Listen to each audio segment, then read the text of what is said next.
Hi, I'm Nancy Chanteau, and I'm going to read to you today from Access to Power, a radical approach for changing your life. And we're on the theme of power, so I thought I'd read about types of power and then talk a little bit more about that and why it's relevant to a change process. So let's get started. And this section is written by Julia Kelleher. Our personal power may help us get what we want through our use of inborn intelligence and talents. But power also exists outside of ourselves in the social environment. I used all kinds of power to attain and build my business. My innate intelligence, combined with the benefit of good education, helped me learn about business and make a business plan.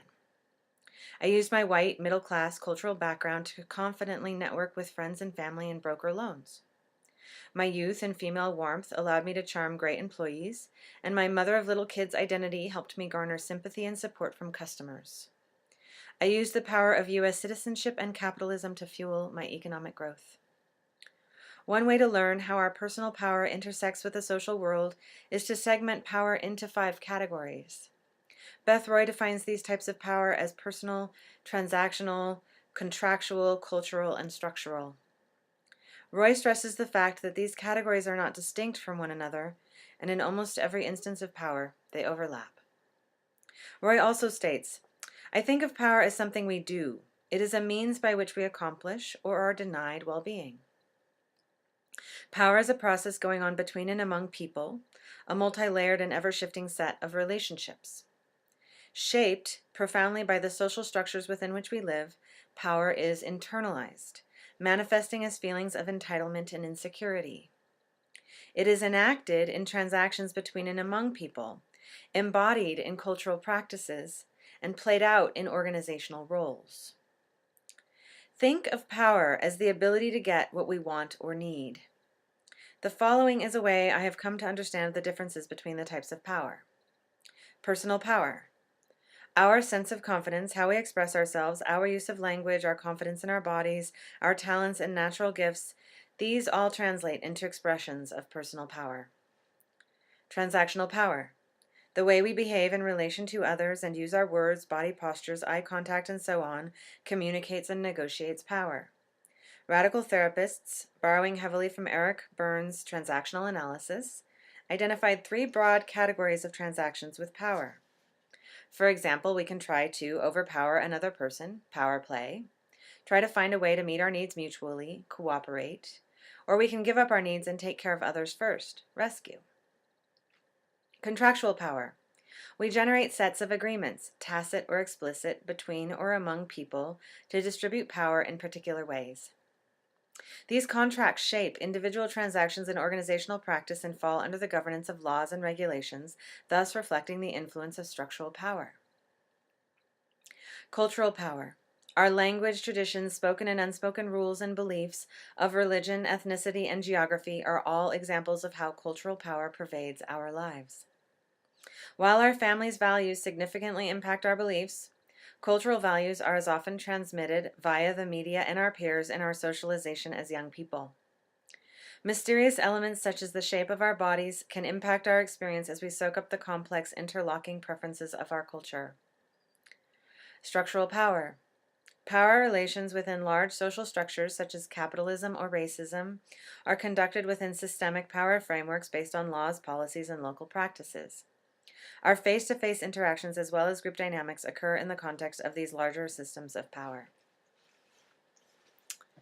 So I wanted to talk about types of power because a lot of the time when we have this idea, this wound around power that, power is just used to overpower, power is just used as an abuse rather than something that everybody uses in order to establish and connect with their well-being. We end up with this mystification, this idea of power as authority, and this idea of power as something that's far away from us, where we feel like a victim. Sometimes, not always, but we tend to feel less powerful and somebody else is more powerful. When we identify the types of power, we can start to see how we have access to power in all different kinds of ways.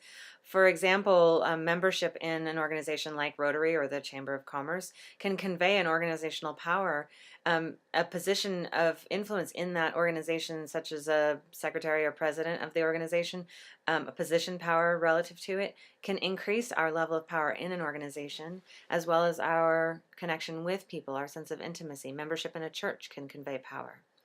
Membership in a family can convey power. Our transactional power in conversations, in interactions with people in the social world that are strangers, those kinds of events, very often there's this subtle layers and layers of power that are affecting every time who talks first, how we speak to each other, what kind of conversation we're having, and our relative success in those conversations.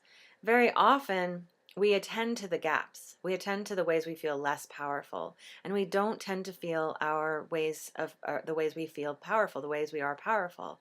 We just kind of that just slips by us. And one of the things I've been working on personally lately is this sense of really feeling and noticing and seeing how much, as I move through the world, I am treated as if I'm lovable. That's a source of power. It's, if people are generally smiling at you, if people are generally, welcoming to you, making a joke with you, happy to see you, engage with you, that is a sign of a certain amount of extraordinary social power and a kind of lovability. Now, not everybody has that, as some people are extremely socially oppressed. If I was a homeless person, I'd be treated with a kind of shunning rather than a kind of love. So, and that has a lot to do with class, which is a systemic and structural power, but it's also personal and transactional. So you can see how these layers of power can help us identify our own sources of power, which is something that I really want to invite you to do. Because when you know how you're powerful, you understand your effect. You understand the way that you are interacting with people. And it allows you to move appropriately, to send fewer mixed messages, and to connect more deeply and thoroughly with your own well-being, and to enable others to do the same. In our good-hearted nature, that split from power actually disconnects us from our ability to create the world we want, to be the person in the world that we want.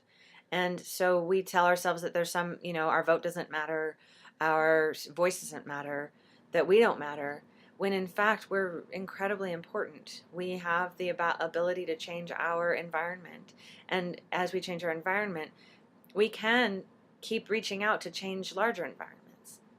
If we know our power, if we have inventoried and understood our power according to these layers and types of power, according to even more finite distinctions within each type of power, then as we understand ourselves better, we can see when we can move with power to help create greater well-being for all. Okay, hope that helps. Thanks.